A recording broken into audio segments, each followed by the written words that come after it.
Remember when Thanos wiped out half of the universe's population with just a single snap of his fingers? What if we told you that, just like in Endgame, half of Marvel's superheroes were also almost erased from existence? Picture this: shares plummeting, fans fleeing, and the superhero franchise wobbling on the brink of a catastrophic end. Can Marvel defy its own destiny in this battle for survival? Marvel, a word synonymous with superheroes, villains, and a universe that has amassed millions of fans worldwide. However, what if Marvel had vanished into thin air? Imagine a world devoid of Spider-Man swinging through New York's skyscrapers, or the Avengers assembling to save the world from cosmic threats. Sounds depressing, right? Most of us might not even have had the same childhood if Marvel Comics didn't exist. It's hard to imagine a world without our favorite superhero stories. But did you know that back in the 90s, Marvel was on the brink of extinction? Just like how every comic book story has its darkest hour, a point in the tale where all seems lost.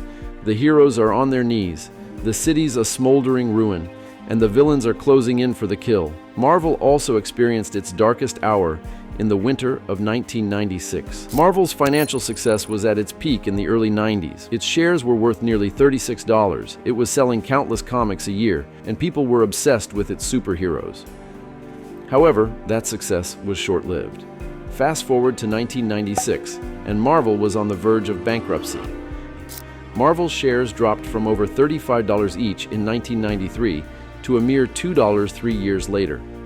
The question is, how did Marvel, a comic book titan, find itself on the edge of financial ruin? These are lessons sourced from business turnaround, from failure into triumph. These are not just stories, these are your blueprints for success. This is TurnaroundSource. Before we delve into Marvel's lowest low, let's take a trip back in time to understand where it all began. It all started in 1939, when pulp magazine publisher Martin Goodman launched a company known as Timely Comics, which would later become Marvel Comics. This period was called the Golden Age of Comics, a time when newspaper cartoons gained significant recognition and evolved into a thriving industry. The formative years of the Golden Age coincided with the backdrop of the Second World War, leading to a surge of patriotic themes in comics, with heroes clad in the colors of the American flag. The most popular comic character to emerge during this time was the fearless Steve Rogers, also known as Captain America. However, as the war drew to a close, these patriotic super soldiers faded from the spotlight. Eager to remain relevant post-war, Marvel began exploring diverse categories like action, science fiction, and romance. But with these shifts came potential concerns regarding their influence on juvenile delinquency. Consequently, the Comic Magazine Association of America, CMAA, established the Comics Code Authority, CCA, in 1954. Under the CCA, publishers had to submit their work for review, and only after acquiring the CCA seal was the content deemed safe for a young audience. Instead of bridging the gap, this resulted in the immediate decline of comic books, dampening the industry for several years. Picture this, it's 1961, and Marvel Comics is on the brink of collapse. Enter Stan Lee, the legendary visionary who not only saved the day, but reshaped the entire comic book landscape. Teaming up with the incomparable Jack Kirby, Lee introduced a wave of iconic characters like the Fantastic Four, Spider-Man, and Iron Man. What made these heroes stand out? They weren't your typical caped crusaders. They were flawed, relatable, and realistic. And you know what? That's exactly what resonated with fans like us. Marvel wasn't just telling stories, they were reflecting our own humanity back at us. After this fantastic comeback, Marvel continued to face its fair share of challenges and successes, like any other company, until the 1990s, when one event changed Marvel's trajectory and shook its very foundation. In 1993, Neil Gaiman addressed approximately 3,000 retailers with a speech that many did not want to hear. He argued that the comic book market's success was a bubble, one fueled by encouraging collectors to hoard multiple copies of the same comic, hoping they would one day be worth a fortune.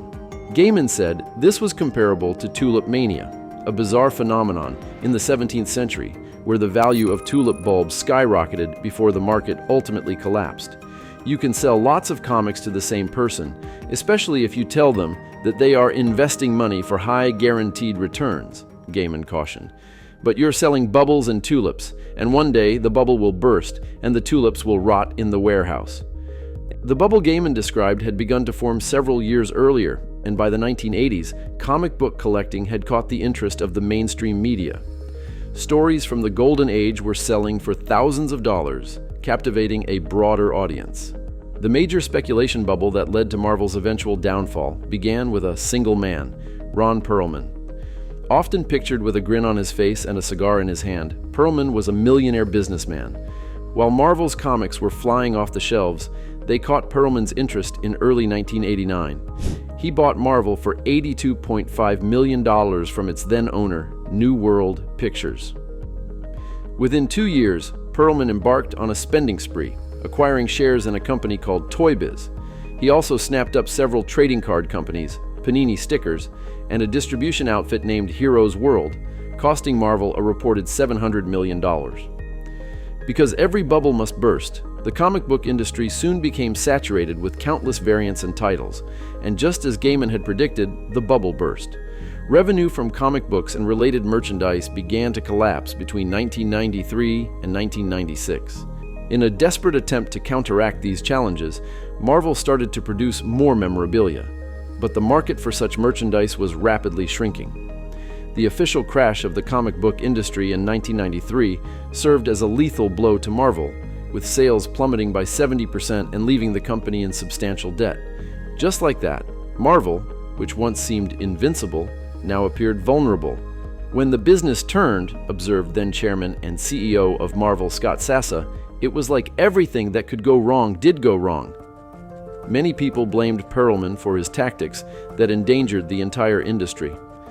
"We couldn't get a handle on how much of the market was driven by speculators," Perlman said. "The people buying 20 copies and reading one and keeping 19 for their nest egg." Whether Perlman was to blame or not, the fact remained that these steps resulted in hefty consequences for the entire industry. But this is not where Perlman stopped. In the neon glow of the mid-90s, Marvel Comics, once the crown jewel of the entertainment world, found itself adrift in a sea of uncertainty. Ronald Perlman, a titan of industry, stood at the helm, grappling with the harsh reality that the winds of change were blowing against him. In 1995, Perlman had what he thought was a stroke of brilliance. He realized, although too late, that the future didn't lie in comic books or cards. His idea? Why not merge Marvel with Toy Biz to launch Marvel Studios? However, this proposal was strongly opposed by a group of shareholders. They argued that the financial impact of this single step would devastate their shares. By 1996, Marvel's shares had plummeted by 90%, and the company found itself buried under a staggering $610 million in debt. The opposition from shareholders wasn't going to fade anytime soon, and Perlman, determined to do his own thing, filed for Chapter 11 bankruptcy in December 1996, without the consent of shareholders. This move began a fierce battle in the courtroom. A power struggle ensued which raged for almost 2 years. A stockholder named Carl Icahn argued, "It was like a plumber you loan money to get him started in business. Then he comes in, wrecks your house, and tells you he wants the house for nothing." The battle, which finally ended in December 1998, had a strange outcome that few could have predicted. After a lengthy court case, Toy Biz and Marvel Entertainment Group were finally merged, but Perlman and his nemesis Icahn were both ousted in the process. Speaking of fierce boardroom battles, if you're captivated by the story of Marvel's financial roller coaster and corporate clashes, you'll find Comic Wars by Dan Raviv absolutely riveting. This book dives deep into the tumultuous fight over the Marvel Comics empire, where two business tycoons, Ronald Perlman and Carl Icahn, battle not just for control, but for survival. Comic Wars offers a front-row seat to the strategic decisions, missteps, and high-stakes power plays that shaped the future of Marvel. It's a must-read for anyone interested in the real-world drama of business management and corporate turnarounds. Grab your copy today by clicking the link in the description below to explore this fascinating chapter in Marvel's history and the invaluable business lessons it imparts.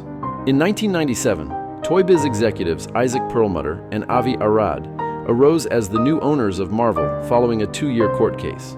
However, this wasn't the end of struggles for Marvel. Emerging from bankruptcy cash-strapped, the company lost some of its most valuable characters like Spider-Man and X-Men to Sony and Fox. A question that confused many of us until recently.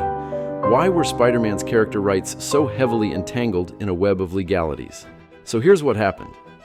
Desperation drove Marvel to auction off the cinematic rights to their most iconic heroes as a last-ditch effort to stave off financial ruin. Yet, in their darkest hour, Hollywood's big studios failed to recognize the true worth of these treasures, sealing deals that would haunt Marvel for years to come. During these bleak times, Marvel sold the film rights to several of its characters, including iconic names like Spider-Man and X-Men. The Wall Street Journal reports that when Sony Pictures chief Yair Landau made an offer to purchase Spider-Man's rights, Marvel's Ike Perlmutter countered with an offer to sell the movie rights to all of their major characters for only $25 million. While that might seem like a great deal in hindsight, Sony rejected the proposal, acquiring Spider-Man's rights for a mere $10 million instead. Landau recalled that his response to the offer was dismissive. "Nobody sees value in any of the other Marvel characters. Go back and do a deal for only Spider-Man." At the time, it appeared Sony was correct. There was little interest in Marvel's other superheroes. So, in 1998, Sony acquired the rights. This decision was made during Marvel's financial struggles and attempts to restructure the company. The deal allowed Sony to produce and distribute Spider-Man films, beginning with the Sam Raimi-directed trilogy starring Tobey Maguire. Sony's Spider-Man films were financially successful and significantly boosted the character's prominence in popular culture. However, the rights agreement between Marvel and Sony also included provisions for potential future collaborations or crossovers between Spider-Man and other Marvel characters. In 2014, after the release of The Amazing Spider-Man 2, a conversation between Marvel and Sony sparked new possibilities. As a result, Tom Holland's Spider-Man was confirmed to be entering the MCU. In 1993, Avi Arad replaced the legendary Stan Lee as the head of Marvel Films, marking a pivotal moment in Marvel's history when all was not yet lost. Arad brokered a deal with 20th Century Fox to produce an X-Men movie, setting the stage for Marvel's cinematic ambitions. However, Marvel struggled to get its properties onto the big screen, with the rights to Spider-Man entangled in a complex legal web with Sony, a situation that wouldn't be resolved until the late 1990s. By the late 90s, the landscape began to shift for Marvel when David Maisel came on board with a transformative idea. Why not produce films under your own banner? And if you are doing that, why not create crossovers of characters like in the comics? A major breakthrough occurred in 2005 when Marvel secured a deal with Merrill Lynch. Although Merrill Lynch provided Marvel with a significant financial infusion, $525 million over 7 years, the terms of the deal were fraught with risk. Marvel offered up the cinematic rights to key characters like Thor and Captain America as collateral. Despite the risks, the deal proceeded, and Marvel announced that Iron Man would be its first self-produced film. This era also marked the recovery of some of its most valuable superheroes, including Iron Man, Thor, Black Widow, and Hulk. The redemption arc for Marvel took a decisive turn when Kevin Feige began his film career as an assistant to producer Lauren Schuler Donner. At just 27, Feige became a producer on Fox's X-Men, demonstrating his profound love for comics. His trajectory continued upward as he produced other major Marvel films like Spider-Man, Daredevil, and Hulk. In 2007, Feige ascended to the presidency of Marvel Studios, overseeing the explosive growth of the Marvel Cinematic Universe, MCU. The landscape shifted dramatically in 2009 when Disney acquired Marvel for a staggering $4.3 billion, a deal initially seen as a bargain by Avi Arad. Under Disney's umbrella, Marvel's success skyrocketed, with blockbuster films like The Avengers and Iron Man 3 grossing billions. The acquisition proved even more fruitful after Disney purchased 20th Century Fox in 2019, allowing Marvel and Disney to reclaim ownership of the X-Men and Fantastic Four properties. This was a pivotal moment in the expansion of the MCU, securing rights to crucial Marvel characters. Today, the MCU has become a dominant force in the film industry, delivering popular films that weave a variety of characters and plots within a singular, interconnected universe. Thanks to the MCU's popularity, Marvel has penetrated new markets such as streaming with Disney Plus and secured more favorable terms in licensing and rights deals. Even projects once considered risky, like Guardians of the Galaxy and Black Panther, have achieved immense success. With Disney and Marvel Studios now owning the majority of the character rights, the MCU can tell stories more cohesively. Moreover, Marvel continues to earn royalties from comic books, merchandising, and films, including those made by other studios featuring Marvel characters, such as the ongoing Spider-Man film collaboration with Sony. The company has also expanded into television shows, digital entertainment, and theme park attractions, leveraging its vast character portfolio under Disney's ownership. Once burdened by debt, Marvel has emerged as a multi-billion-dollar powerhouse, defying odds and achieving extraordinary success. From its darkest hour in 1996 to pulling a multi-billion-dollar victory from the jaws of defeat, Marvel's journey is a testament to strategic vision and resilience. Your business turnaround could be just a few smart decisions away. Join us on this journey to success by liking, subscribing, and joining our exclusive mailing list for more content. The link is in the description box below. We also invite you to comment with the turnaround stories you'd like us to explore next. Remember, these are your blueprints for success.